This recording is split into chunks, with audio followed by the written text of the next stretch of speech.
Phone tapping కేసు అటకెక్కిందా? లోక్సభ ఎన్నికల వరకు అరెస్టులు, విచారణల పేరుతో హడావిడి చేసిన ప్రభుత్వం ఇప్పుడు ఆ కేసును పక్కన పెట్టేసిందా? అమెరికాలో దాక్కున్న కీలక నిందితులను ఎందుకు దేశానికి తీసుకురావడం లేదన్న కోర్టు ప్రశ్నలకు సమాధానం ఏంటి?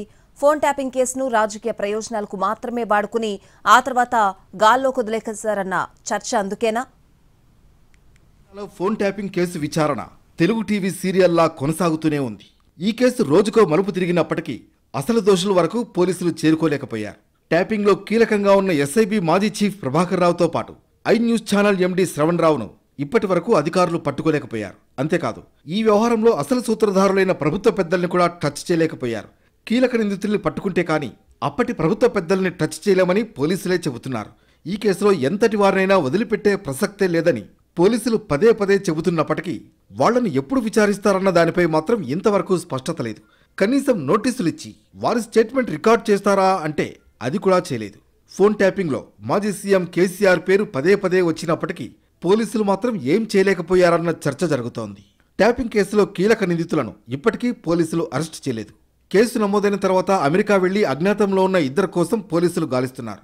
ఎస్ఐబి మాజీ చీఫ్ ప్రభాకర్ రావుతో పాటు I News channel MD Shravan Ravula కోసం ఇంకా పోలీసులు గాలిస్తూనే ఉన్నారు. ఇద్దరిని దేశానికి రప్పించేందుకు రెడ్ కార్నర్ నోటీసులు కూడా జారీ చేశారు.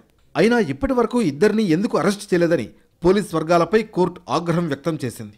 కేసు నమోదై ఇన్నాళ్లవుతున్నా కేసులో కీలకంగా ఉన్న వారిని ఎందుకు పట్టుకోలేకపోయారని ఆగ్రహించింది న్యాయస్థానం.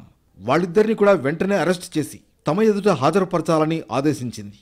ఇక ఈ కేసులో అరెస్ట్ అయిన నలుగురు నిందితులు బెయిల్ కోసం ప్రయత్నిస్తూనే ఉన్నారు. 5 సార్లు పిటిషన్లు దాఖలు చేశారు. కానీ వారి పిటిషన్లను కోర్టు కొట్టేసింది. నిందితులు బయటకు వెళితే సాక్ష్యాలు తారుమారు చేసే అవకాశం ఉందని పోలీసులు చెప్పడంతో బెయిల్ నిరాకరించింది. నిందితులు భుజంగరావు, తిరుపతన్న, రాధాకిషన్ రావు, ప్రణీత్ రావు ప్రస్తుతం రిమాండ్లో ఉన్నారు. ఈ నలుగురు పోలీసు అధికారులు ఇచ్చిన స్టేట్మెంట్లు సంచలనం సృష్టించాయి.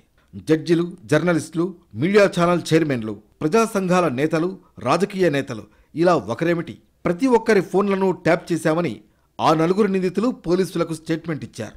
అప్పటి ప్రభుత్వ పెద్ద ఆదేశాలతో ట్యాపింగ్కు పాల్పడ్డామని తెలిపారు. దీనికి తోడు ఎన్నికల సమయంలో ప్రత్యర్థి పార్టీలకు డబ్బులు చేరకుండా ఉండేందుకు పలు ఆపరేషన్లు చేశామని చెప్పారు. కాంగ్రెస్ పార్టీకి ఆర్థిక సహాయం చేస్తున్న వారి ఫోన్లను ట్యాప్ చేసి డబ్బుని పట్టుకున్నామన్నారు.